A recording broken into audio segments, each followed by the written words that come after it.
Welcome to 9 on 9, our new weekly in-depth interview show. Tonight's topic is recycling contamination here in El Paso. Our city is still struggling with our blue bins. We're also going to be talking about a new challenge from the city's Environmental Services Department to help combat this problem. Joining me is Astrid Bunner, the project manager with Environmental Services. 9 on 9 starts right now.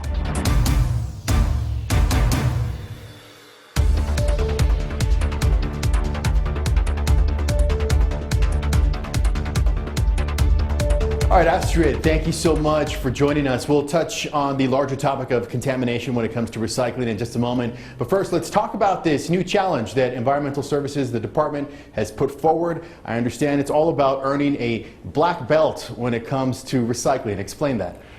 So the city of El Paso, for the last five years, we've been incorporated into a Lean Six Sigma program that has belts. And we've done a lot of improvement in the city with our Lean Six Sigma program. So we kind of took that idea and bring that Lean Six Sigma program into the community, to the citizens, so that way we could get continuous improvement from them. And so the program will level you up as you do better in your recycling challenge.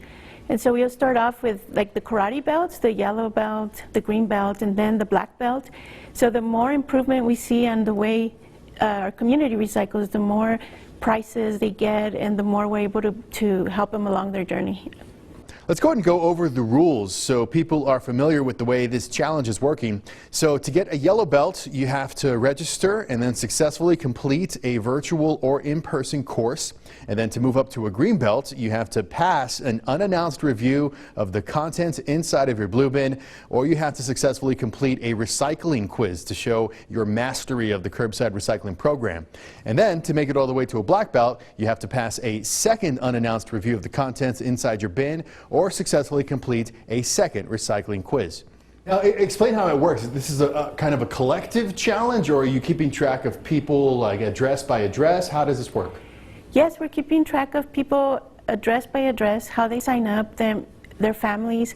So what we'll do is sign up by account number with their water account number, and then once we get them to engage in our online activities, what we'll do is tell them, okay, here's what goes into the blue bin, and if they have any questions about what doesn't go into the blue bin, we can explain why not. And then we'll give them, for example, our yellow belt, our goal is to engage the people, and then the first prize they would get is a smaller household blue bin to help them separate those recyclables. That way it's easier for them to separate them, because one of the biggest issues that we have is that people bag the recyclables because they put them in a bag.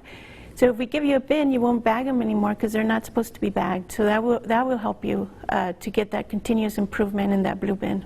So you mean that you will give people just kind of a smaller one that they can put in their kitchen or their garage so they don't have to go outside for the big blue one? Exactly. They could just separate it. Once they enroll and they get a yellow belt, they'll get a smaller version of their blue bin, so they could put it inside in their house, and then they can separate the recyclables there, and when it's full, they just take it outside and put them in the big blue bin. And you also mentioned prizes. What kind of prizes are we talking about? Well, for example, that's a prize right there to give you a household bin. Another prize would be a water bottle, so that we can help you reduce the use of single plastics, which is the water bottles that we use one time, we drink them, and then we throw them away. So in order to help you reduce that and help our planet and be more environmentally friendly, we'll give you a reusable water bottle so that you can wash it and keep using it and not use those plastic bottles so much. You mentioned not using plastic bottles. A lot of this is just kind of, I guess, just training all of us to be a little bit more responsible when it comes to recycling. Because you were saying a lot of people, we all want to do the right thing and we want to recycle. It's just learning how to do it exactly so that the city doesn't end up with so much contamination, right? Yes, that's what we found out. Everybody wants to recycle, and we all want to do what's right for our environment and for our planet. And so this is a way to show them what we accept in those blue bins and reduce that contamination rate, because right now we're very high. We're at 32%, so our goal is just to flip that number to 23% by 2023, and then hopefully get us under the national average. The national average is 25%, so I want to challenge all of our community, all of our customers, to bring us down to at least 23%. Now, when you throw out those percentages, that means that right now, you said it was 32% that we're at right now. That means that 32% of what people are putting in the blue bins, or what you're collecting from the city, that's not recyclable, right? And it's turned away? Right. 32% of the bins have trash in them, not recyclable material. So when they go over to our processor, they charge us to dispose of that trash. And so that comes at a cost to environmental services and, of course, to our customers. All right, well, we are just getting started here on 9 on 9. When we come back, we're going to talk about what exactly does not go into those blue bins. You're watching KTSM 9 News.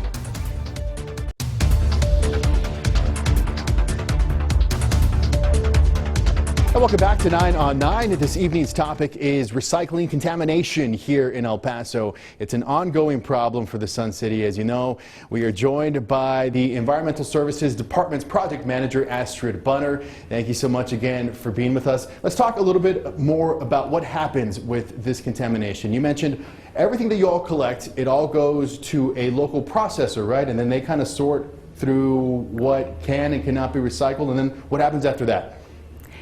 So what happens is if they bale it, if it's going to be a recyclable material, and then they process it on their own. If there's trash in there, then they collect it, they take it over to our landfill, dispose of it, and then send us a bill. And over the last 5 years, we paid $1.1 million to dispose of that trash from the blue bins. Does that get passed on to the customers at all? It's included in the rate that they pay for disposing of their garbage. So, I mean, we have to include that cost in there when their bill is determined. Okay, so let's go ahead and talk about what you cannot put in the blue bin. There's a lot of misconceptions out there. I know some people think you can put styrofoam in there. You can't. You can't put pizza boxes. Again, you mentioned don't bag your recyclables. What cannot go in the blue bins? Well, pizza boxes are a big one. We don't recycle the pizza boxes. Styrofoam is one of the biggest things that we find in the blue bins, because I guess there's a perception out there that we can recycle styrofoam, but we can't recycle it. People bagging the recyclables is a problem too, because the processor won't open the bags. So a lot of people think, oh well, just put the recyclables in a bag. But when it gets to the processor won't open the bags because they found a lot of surprises in the past, and so therefore they don't want to open them anymore. So they immediately get put into the stream of trash. Hey, you were telling me that a lot of this just comes from people are inherently good and they want to do the right thing, and so people will try to recycle things. Like you say, you get a lot of clothing too in the blue bins, and no clothing, right? No clothing, no clothing, and I think that's all of us. We all want to do what's environmentally good for our planet, and I want everyone to do that. They just got to check to make sure that those are items that we accept, so that they're not turned away and they're not thrown away as trash. Okay, so far you said styrofoam, no pizza boxes, no bags, no clothing. What else can you not put in the blue bin? We see a lot of hoses, like what we call tanglers. We see a lot of those. We see a lot of electronics.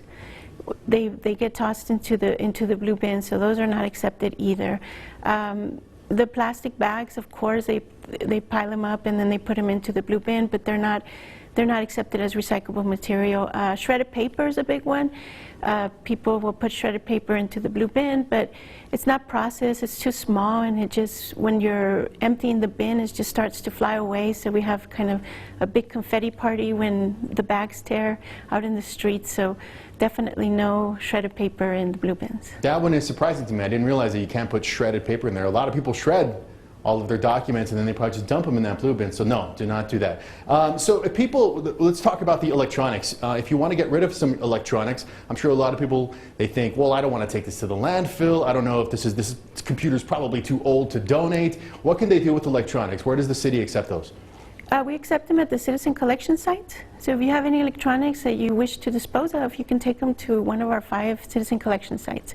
And there we'll process them and handle them from there. That way you don't put them in the blue bins or in the trash cans. All right, well, don't go anywhere. We got to take one more quick break. You're watching 9 on 9. We're talking recycling in El Paso. Stay with us.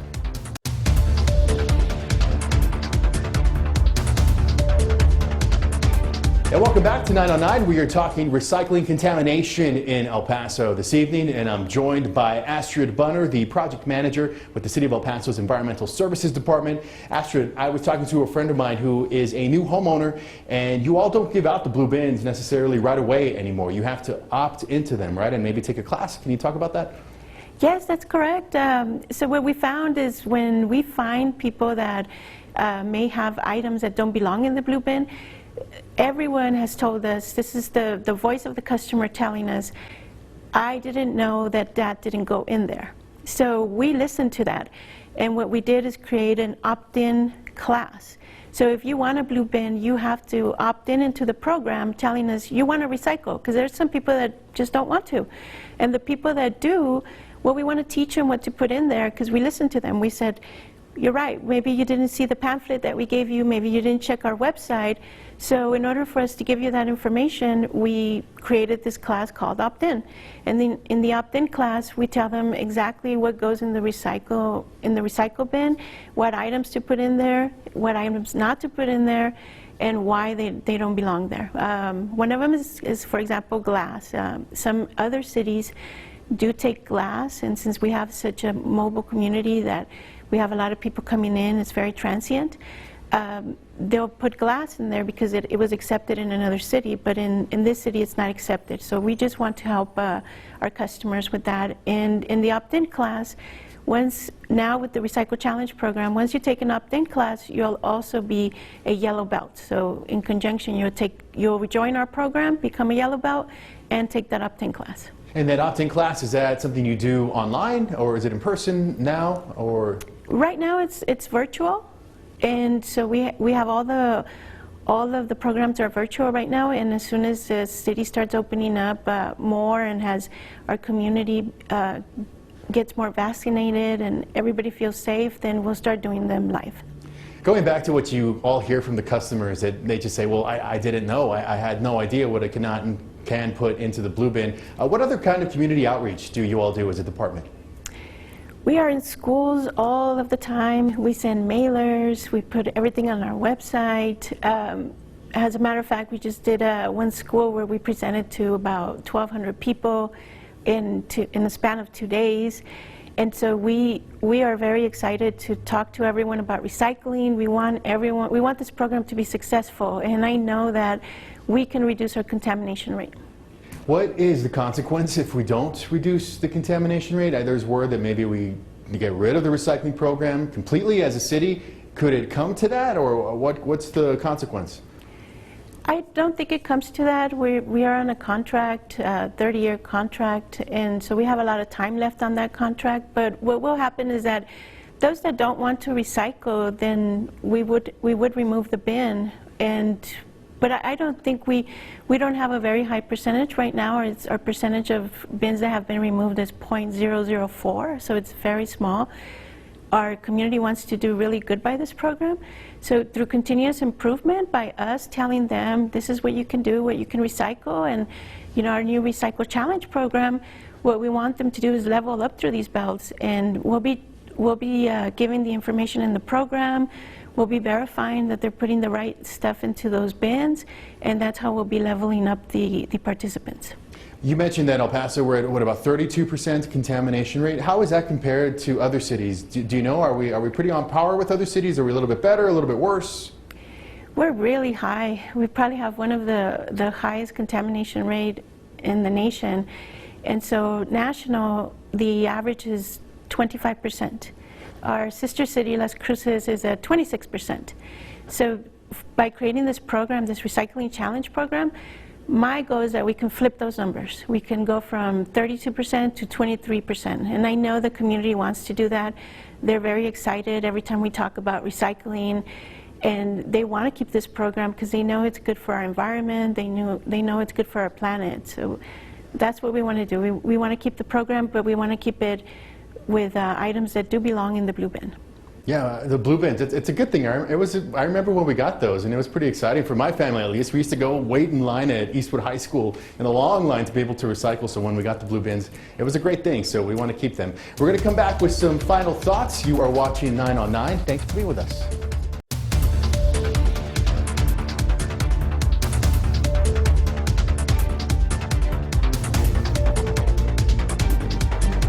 Welcome back to 9 on 9. We're talking recycling, contamination. Astrid, some final thoughts from the Environmental Services Department. You want to recap the challenge one more time?